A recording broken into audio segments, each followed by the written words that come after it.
안녕하세요. 이제 겸사겸사 9회를 이제 7월 달부터 시작하려고 하는데 1부는 어떻게 투자 생활을 하고 있었는지 작년 11월 달 이후로 녹음한 적이 없어서 네. 한번 좀 말해보고 시작하려고 합니다. 네. 그래서 무사님은 그간 어떻게 생활하셨는지. 네. 네. 네, 저는 좀 작년과 좀 비슷하면서도 다르게 투자 생활을 하고 있는데 제가 작년과 크게 달라졌던 거 이렇게 보면은 작년에는 이제 메리츠를 거의 90, 100 이렇게 하면서 거의 10% 내에만 그냥 뭔가 다른 행위들을 하면서 계속 뭔가 나는 이제 이게 훌륭한 경영진이랑 자본하는 경영진이랑 이렇게 쭉 가면은 뭐 20-30% 수익률을 되겠다. 왜냐면은 그 당시에도 메리츠 주가가 그 회사에서 말하는 그 주가 갭이 있었기 때문에 이제 가능한 수익률이라 생각을 하면서 1년 동안 그냥 이렇게 쭉 홀딩을 하고 있었는데 그때 메리츠를 활용해서 어떤 매매 같은 거나 그런 걸 하지 않았었거든요. 근데 작년에 이제 회사에서 말하는 당기 순이익의 10배라는 그 레벨이 한 14만 원 후반대, 중후반대 이렇게 됐던 것 같은데 저는 그 메리츠가 말하는 그 가격대가 저는 하방이라고 생각을 했었어요. 근데 그 사람들은 그게 상방이라고 봤던 것 같아요. 그냥 시장에서 그렇게 봤던 것 같아요. 그래서 뭔가 그 정도 주가 레벨에 다가와 가면은 한 뭐 12만, 13만 원 이 정도부터도 좀 부침 구간이 계속 생겼고 그렇게 하다 보니까 제가 바뀐 생각은 사람들이 이렇게 생각을 해서 그 회사에서 말하는 10배가 다가와 가면은 상대 비교해가지고 이탈하는 자금이 분명 생긴다. 그러면 나는 내 거를 하되 여기서 나도 매매를 해서 엣지를 내야겠다 이렇게 생각을 했고 근데 뭐 작년 말부터 계속 쭉 메리츠였으니까 계속 가지고 있다가 연초에 이제 10만 원이 또 거의 또 깼었던 것 같아요. 그래서 그때 또 다시 100으로 했었고 근데 또 V자로 바로 또 운이 좋게도 거의 맞아요. 15만 원을 터치했거든요. 맞아요. 그래서 그 당시에는 또 메리츠에서 말한 10배에 그 도달하는 그 정도가 됐기 때문에 저는 그때 과감히 이번에는 줄였어요. 그래서 거의 그때 메리츠를 100에서 75% 줄이고 그래서 현금을 엄청 많이 가지고 있었죠. 근데 메리츠가 제가 75%를 덜고 그 다음에 또 떨어지는 그 구간이 있었는데 거기서 조금 이렇게 사긴 했었는데 그 다음 메리츠랑 현금을 그렇게 계속 가지고 있다가 또 전쟁이 났을 때는 이제 메리츠랑 모든 금융주들을 이제 주주환원 수익률로 계산을 해서 그래 한번 같게 봐보자. 그리고 특히 금융지주들은 섹터가 있는데 메리츠는 섹터가 약간 분류가 안 되는 성격이 있었잖아요. 그래가지고 금융지주들이랑 메리츠랑 다 비교해서 전쟁 났을 때 이제 한 8, 9%막 이런 수준들까지 주가가 떨어진 애들이 있었어요. 그러니까 자사주 소각이랑 배당이랑 다 합쳐서 시총 대비한 그 수익률이.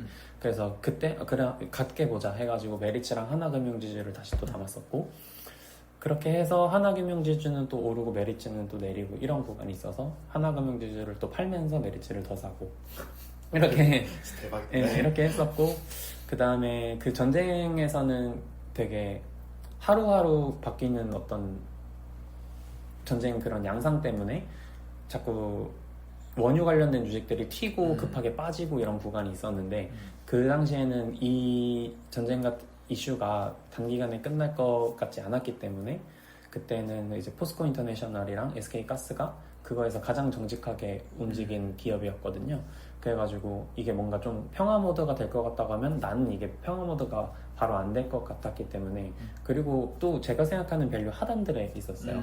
그래서 그런 것들을 활용해가지고 해칭을 계속 했던 것 같아요.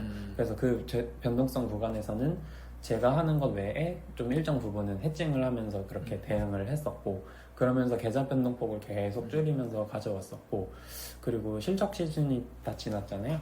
그리고 실적 시즌 때는 또 매매를 했던 게 제주반도체. 제주반도체는 원래 제가 이게 DDR4 군에서도 변화가 계속 뭔가 간접적으로 체크되는 것들이 있었고 중국 대만 기업들의 톤이라든지 그런 거를 봤을 때 수주잔고도 거의 직전 분기 그러니까 저번 분기 말고 저저번 분기 그때 수주잔고도 한 2,900억 이렇게 됐었기 때문에 실적이 잘 나올 건 알았는데 너무 잘 나온 거예요. 그래서 생각보다 너무 잘 나왔네. 그게 첫 번째였고 근데 나는 이게 잔고가 꺾이면 안 살 거야 수수 생각을 했는데 근데 잔고가 그 저번 분기 2,900억은 역대 최대였는데 이번 분기에 3,900억인가를 찍은 거예요. 그래서 이거는 바로 사자 해가지고 이거는 제가 하던 것 외에 이제 정발상으로 매매를 했던 케이스 첫 번째. 예, 그거랑 또 산일전기가 불룸 수주를 받았을 때 그 두 가지 정발상 매매 그리고 나머진 제가 기존에 하던 매매 이렇게 매매가 했던 것 같아요. 꽤 많았네요. 꽤 많았어요. 예. 예, 제가 좋아하는 걸로 이렇게 분류한 기업들 있잖아요. 네. 그 분류한 기업 내에서 이제 내 편견을 조금 더 빼고 같게 본 다음 매매 그 분산했던 거 작년과 다르게 그리고 메리츠를 이제 나는 하방이라 봤지만 시장은 상방이라 보고 뭔가 활용하는 거기에 저도 동참해서 그냥 쭉 홀딩하는 게 아니라 오히려 주식수가 지금 늘어났거든요. 메리츠 같은 경우는. 그러니까 이런 걸 활용해서 매매를 했기 때문에 좀 그래도 올해는 수익이 좀 나고 있지 않나 이렇게 생각을 해요. 그래서 결국에는 또 지금도 최근에 또 메리츠가 10만 원을 깬 적이 있었어서 맞아요. 다시 또 100이 98,000원인가 뭐 그 정도까지 봤던 것 같아요. 근데 저는 그 10만 원 깨졌을 때 사진 못했지만은 그 메리츠가 트리건 줬어요. 그 자사주 매입량을 또 5만 주대에서 8만 주로 늘렸던 게 10만 6천 원이 깨졌을 때였으니까 그 자사주 그걸 보고 NXT부터 참여해서 다음날 시초가까지 해서 다시 메리츠를 지금 100으로 채워서 갖고 있습니다. 진짜 그 정해진 파이 안에서 네. 승률이 진짜 좋은 것 같아요. 근데 예, 이렇게 안 했던 게 작년이었기 때문에 그래도 아쉬움이 있었고 올해는 그래 내 거에서 매매는 하자 이렇게 싶어서 어쨌든 움직였던 상반기였습니다. 잘했습니다. 경원 씨는 어떤 투자 생활을 하고 있었는지 근황도 좀 말해주세요. 저는 어쨌든 그 작년 11월 달 이후로 저희가 녹음을 안 한 게 어쨌든 입사하면서 제가 네. 좀 하지 말자고 했잖아요. 네네. 금융계 그 운용사 들어가게 돼서 올해 1월 달에 운용사를 들어갔고 그다음에 좀 가족 사정 때문에 한 4월 말 5월 초쯤에 나왔어요. 네, 나오면서 지금 다시 녹음을 이제 컴플라이언스 이슈나 그런 거 아예 자유로우니까 하고 있는 건데 투자는 똑같았어요. 작년 11월 달에도 그러니까 추석 즈음부터 하이닉스랑 사명이라는 회사로 쭉 끌고 오다가 그 다음에 뭐 입사한 다음에는 뭐 소울 AI 반도체 탑2 그게 있어요. 전자닉스는 엄청 좋게 보는데 어쨌든 개별 주식보다는 ETF를 갖고 있어야 되니까 네.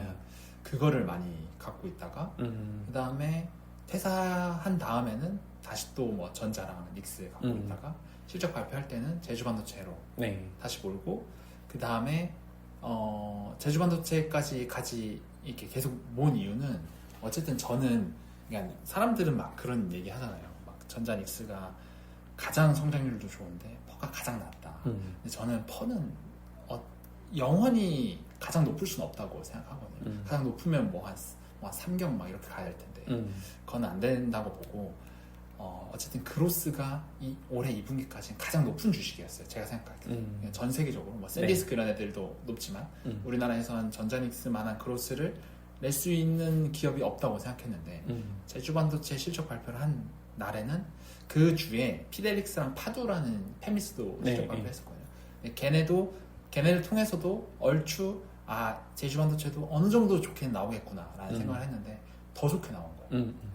그 다음에 제 생각에는 2분기도 3분기도 4분기도 그로스가 전자나 닉스보다도 훨씬 높다고 생각을 하거든요. 그리고 내년 상반기까지도 이어질 수 있다고 생각해서 어쨌든 제가 반도체를 너무 좋게 보니까 제주반도체에 약간 옮겨 타야겠다라는 생각으로 그 첫날 그 실적 발표할 때 아마 상한가를 갔을 거예요. 맞아요. 상한가 가기 전에 한 7만 원대에 진짜 전 다 밀고 7만 원대 포트 한 85% 그냥 다 실어버렸던 것 같아요. 그 다음에 계속 그 다음 날이랑 다다음 날까지 이렇게 불 타서 아예 100%로 가져갔었고 근데 조금 우려 싶었던 거는 그러니까 제가 그로스 게임은 잘할 자신이 있거든요. 근데 퍼 리레이팅에 대한 게임은 좀 제가 생각하기에도 좀 못해요. 그러니까 변압기도 그로스는 잘 맞췄거든요. 그 게임 이후에 퍼 리레이팅 되는 건 하나도 못 먹었어요. 그래서 그거에 대한 고민이 좀 있었거든요. 주가가 5월 달에는 제주반도체가 훨씬 높았지만 6월 달에는 닉스가 더 높았거든요. 그래서 최종적으로는 비슷해졌어요. 그래서 약간 고민을 하고 있었는데 마이크론 실적 발표가 약간 좀 트리거였거든요. 마이크론 실적 발표할 때 마이크론 실적 발표가 정확하게 이제는 그로스 게임이 아니고 퍼 리레이팅 게임이라고 말을 해주는 것 같았어요. 그래서 오늘도 밀리면 제주반도체는 놔줘야겠다. 전자닉스가 훨씬 셀 수 있다.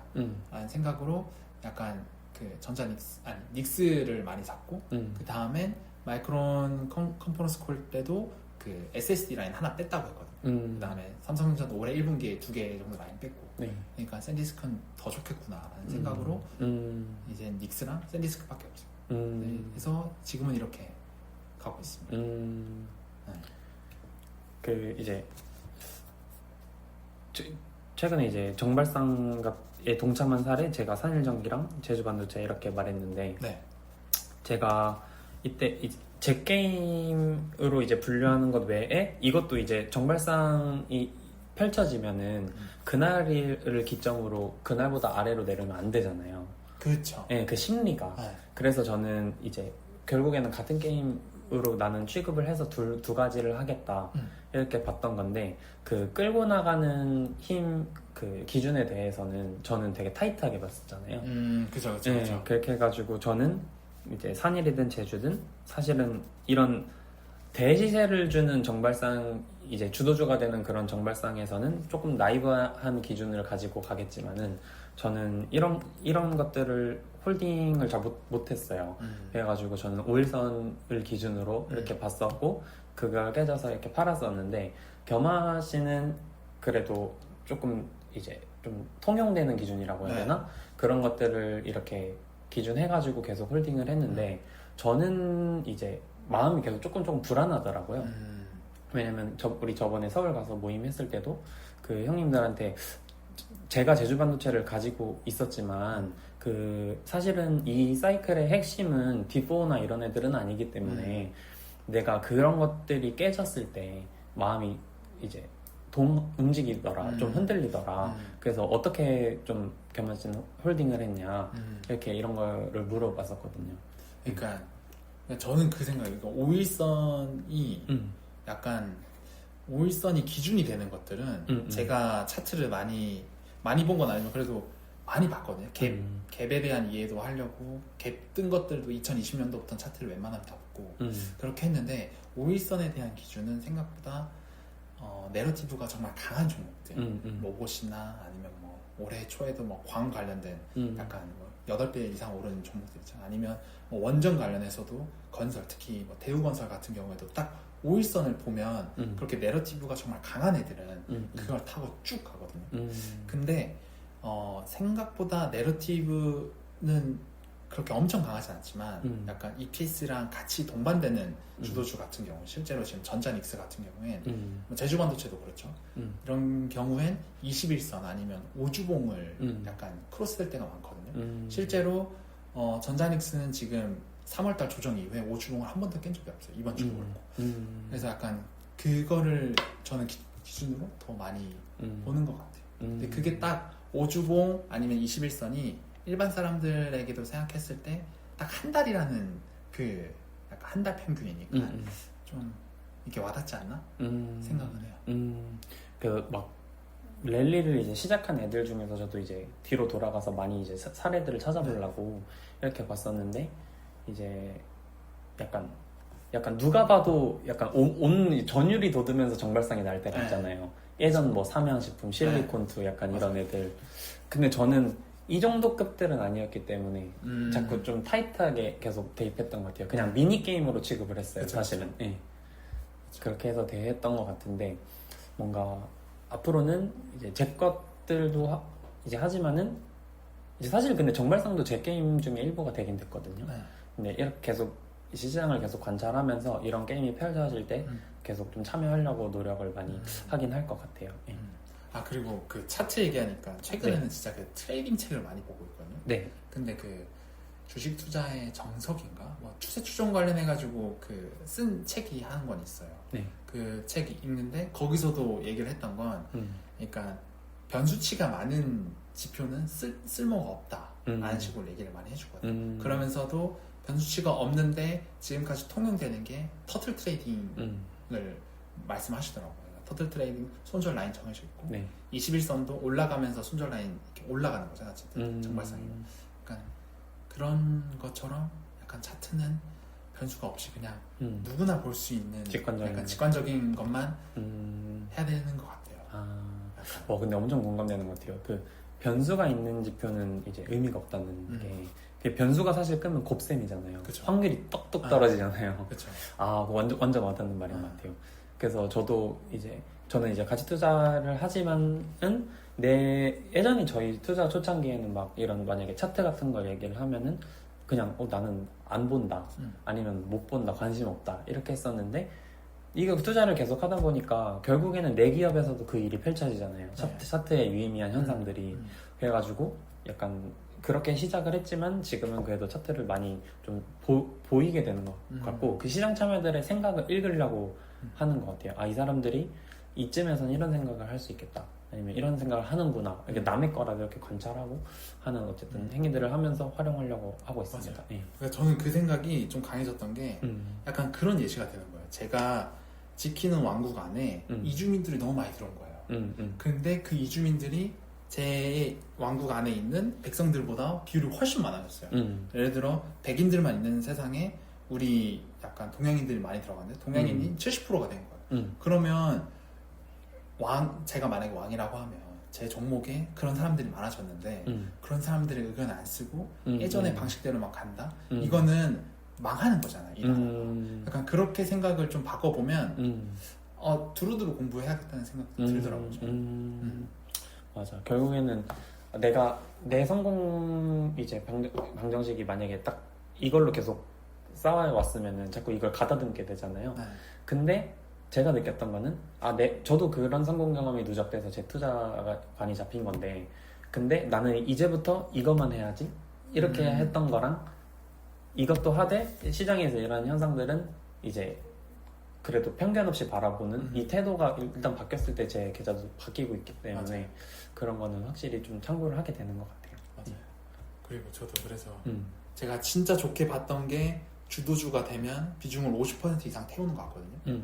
근데 그래도 주도주가 차트상으로나 아니면 어떤 사건이 일어났을 때에 약간 수급을 봤을 때 이게 주도주로서의 지위가 약간 조금 떨어질 기미들이 보이잖아요. 장대 음봉이 뭐 21선을 강하게 때린다든지 아니면 뭐 한 10주봉을 강하게 뚫어버린다든지 이러면 저는 너무 내 고집만 부릴 건 아니라고 생각해요.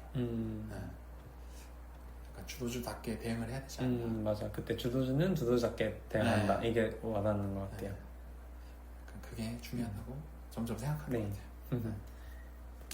일단은 1부 어떻게 투자 생활하고 있었는지 이렇게 이야기 나눴고 총 3부까지 해가지고 또 이어가 보도록 하겠습니다. 네, 감사합니다. 감사합니다.